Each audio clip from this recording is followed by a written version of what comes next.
the board after that. So gradually his connect commercially with the company got removed.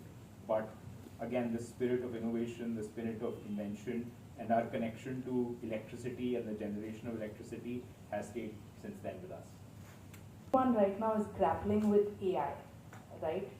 It's here and now, and we are all learning to cope with it. And I'm sure the audience has this question in their mind, Shafi, that what is USPTO's position with respect to maybe AI-assisted innovation? You know, when you take the help of an AI, can you still get patent rights over such an innovation? Also, is AI being used by the USPTO office maybe to expedite patent applications, maybe to review them? Because you know, when a patent is submitted, it has to be tested in the sense that the authorities have to see whether that really is innovation, whether there is any document or any publication elsewhere in the world which preempts that innovation. You know, there is someone prior to them. So that kind of analysis also needs to be done. Is AI being used for making that kind of analysis? If you could shed some light on that. So yes, of course, this AI is the talk of the town nowadays. And being a most innovative country, US is not behind when it comes to discussing AI. But before I go a little deeper into it, per se, US is an innovation-based country. I'm sure all of you know that. And anything that gets innovation in country will be promoted. That's a motto of that country, and that's how we work. But when it comes to AI, right now we do have a kind of short guidelines and regulation on AI, which is still evolving. But in short, there are three things that is followed by USPTO. One, AI generated innovation can be is not protected per se. If it can be shown that there is a human intervention and there is an innovation happening, then it can be protected. So directly AI is not protected, but if there is an intervention, but there is human also involved there, and it is innovation, something new coming to the market, then that will get protected.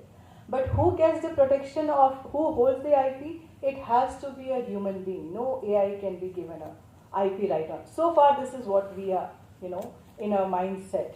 And thirdly, when it comes to is government thinking about changing rules or regulation on AI?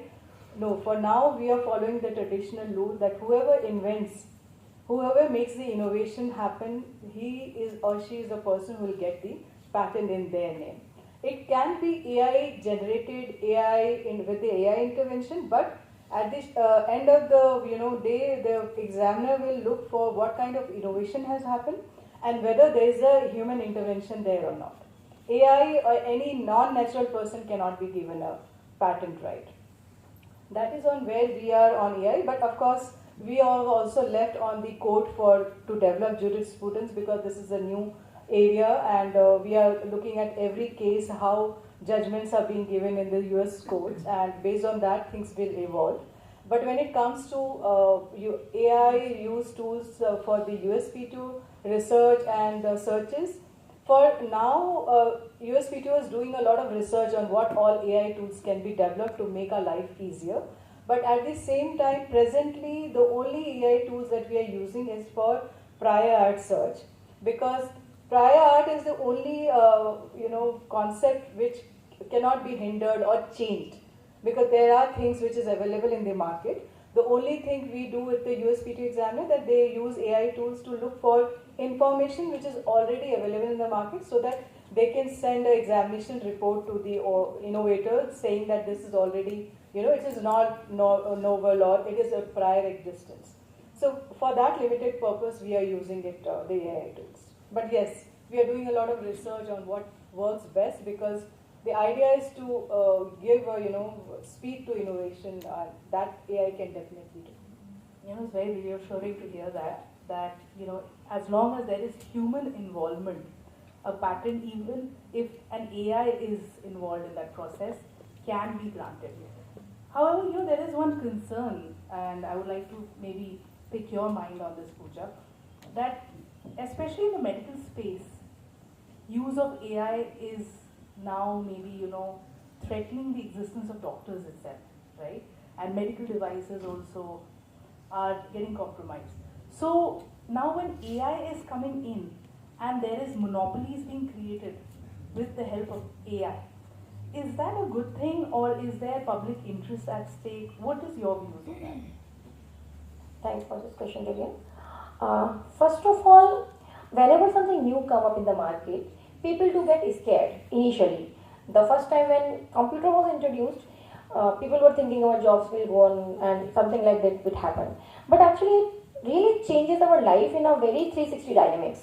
Now, in sitting here, we can talk to a person in the US. My most of the sisters in international US in Seattle, one is in Washington, but we talk to them on daily basis, so we never feel they are apart. Same happens with the AI. It's not at all a threatening.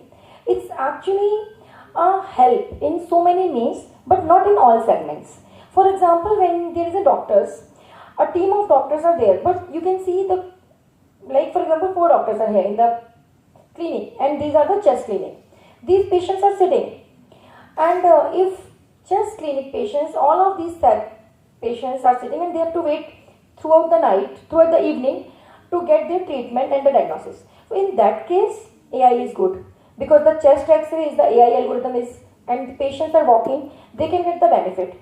So it's actually a very, very beneficial for both doctors as well as patients. But when there is a concern like the ICU, there is AI cannot threaten because to train the AI in that pattern, whichever whatever you do, but at least at the time when you feel the patient is gone, only a human can decide that doing the CPR will make him alive. So there are several different segments where there are AI is doing help. Point that it allows for democratization of medical facilities for everyone, access to medical health facilities for everyone because of AI. And also, as an innovator, there are many people in the villages and all who are innovating on a daily basis, but they don't have the language or the knowledge of how formalities are to be complied with, which they can get access to through AI. Because interacting with AI is not such a complicated thing. It just takes 5-10 minutes and you get a hang of it. And AI understands you also quite well.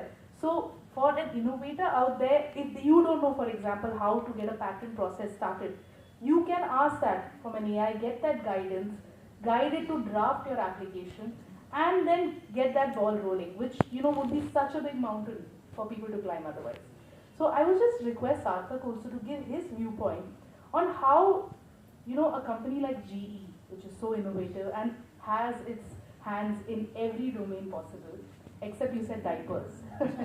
You're not making diapers. But other than that, every other domain you have some impact or influence. So how has AI benefited GE, or is GE embracing AI fully? Yes, absolutely. So we have a very interesting sort of life cycle relationship with artificial intelligence at the moment. There is an unprecedented growth in artificial intelligence usage and technology around the world. And for those of us who are not aware, artificial intelligence is incredibly energy intensive, right? Every search that you do on ChatGPT is equivalent to the power of running the fan for a few minutes. Even if you're just asking it what the time of the day is, and hopefully you're not using ChatGPT for that. But at least one of my parents does. But that point aside, that energy, that deep energy requirement to run it and to keep those data centers cooling 24/7 has in effect then created a massive surge in energy requirement, right? So this is creating it's almost a renaissance of energy needs across the world. I'll put this into perspective. If you think about the total GDP of the world, right, a couple of $100 trillion, only 1% of that is power equipment. So actually any equipment, not the power industry, but just power equipment is 1%. 15% of it already is the AI industry. Already. So 1% of GDP is powering 15% of GDP, which has the potential to power the other 85%. Right? So it's that outward multiplier effect and the relationship between an energy company and AI technology and everything else. We've already spoken about applications between law and medicine and power that AI has the capability for, right? So we are intricately, tied at the hip with companies like NVIDIA and Nextera and anybody who's participating, Microsoft, Google, anybody who's participating in AI will partner with an energy company to have captive power. Captive power means that they are not taking power from here. They are not taking power away from consumers. They're directly buying power off the grid, and they'll often have dedicated turbines, either wind turbines or gas turbines, which feed 24/7 power into that turbine, right? Now you think about the power that we're getting here. Obviously, we'll all be a little rattled if the power goes off for even 1 second, right? How many of you still have blackouts? Bijli chali jati hai ghar pe, pardon my, but how many still have that at home?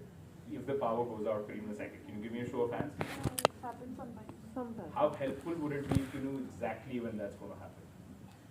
If you were on an interview, if you were having a Teams call, if you were, waiting to binge something on Netflix, knowing exactly when power is going to go off would be unbelievable. That's the application of AI in the energy industry. So we are basically training it to see how fast the turbine can run, how often it can run, and over a period of millions of rotations, it learns to predict the behavior of the turbine, and at what point can we expect that the turbine might slow down. And with that prediction, AI can start helping us prepare for that. If we know that's about to happen, the solution is as simple as briefly turning the current from one turbine to the other turbine. But that's only if I know. If I don't know, I will be just as surprised, right?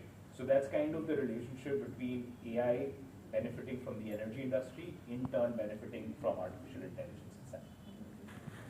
I think but this information will be used to the effect that many people will be scheduling their meetings at the time that the outage happens. But yeah, really interesting inventions. Technically legal speaking. What you are referring to with respect to arts is actually copyright, right? And then there is trademark, which deals with branding, right? When you see American Center, there is a branding that happens. In your mind, you associate certain events, functions, services with that. So that's how trademark works. Patents in social services is not possible unless there Not is some social services. It's about. I was talking about social sciences. social sciences. Sorry. Yeah. Social sciences also, if there is invention, then it is possible. There is no specific domain that patents are restricted to. It is all about qualifying as an invention. That's all. So as long as you're able to do that, and you're able to show that there is technological innovation happening, and there is significant impact in terms of economics, then a patent is possible. So I hope that answers it.